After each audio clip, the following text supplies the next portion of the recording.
I would first good afternoon all of you. I would first like to express my gratitude to JNU Academic for this opportunity, and thank you Dr. Balasubramaniam and Dr. Dasgupta for an enlightening discussion. I believe the speakers have exhaustively covered the substance of the book, and frankly there isn't much left to say. However, I'll still like to make a couple of points. First and foremost, I mean, it's heartening to see discussions that bring out questions of political economy to the fore. I mean, after a long culturalist detour in South Asian studies, it's heartening to see questions of political economy that are being foregrounded. The thing that I found striking is the nomenclature of the party that aspired to bring free economy. Swatantra, as you mentioned earlier, translates to independence or liberty. Although you have mentioned the contestations over the name of the party among its founders, I believe when they stumbled upon this name, it wasn't something coincidental or matter of happenstance. I believe it reflects the emphasis of libertarians on freedom. It is the idea of freedom, or their version of freedom, which forms the cornerstone on which the entire philosophical edifice of libertarianism is founded. So this nomenclature of party reflects that emphasis. Also, this preoccupation with freedom is a theme that brings neoliberals of Anglosphere and the neoliberals of the South together. Also, the high priest of neoliberalism, Milton Friedman's much famed book is titled Capitalism and Freedom as well. So there we have it as well.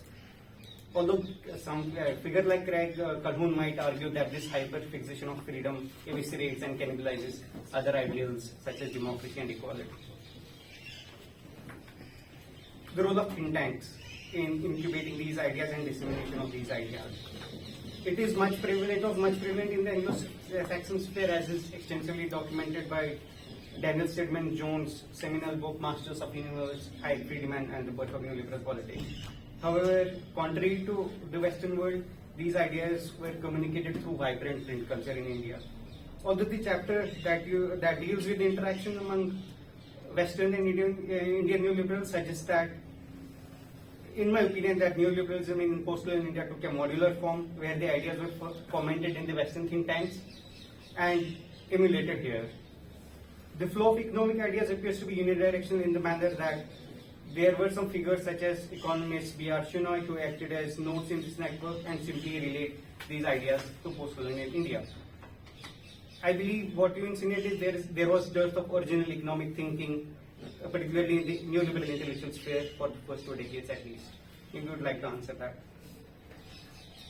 Where do the left-wing radicals or the communists come together not politically with the neoliberal light, not politically but philosophically, is their denunciation of the India's freedom as a farcical affair. Remember the famous quip of the communists, "Ye azadi jhoti hai," or for that matter, Faz's famous poem, "Ye dag dag ujala wo shabgazida se wo subah abhi nahi aayi." Although neoliberal thinkers might have lacked that poetic flourish that communists possessed, but they did call into question India's independence.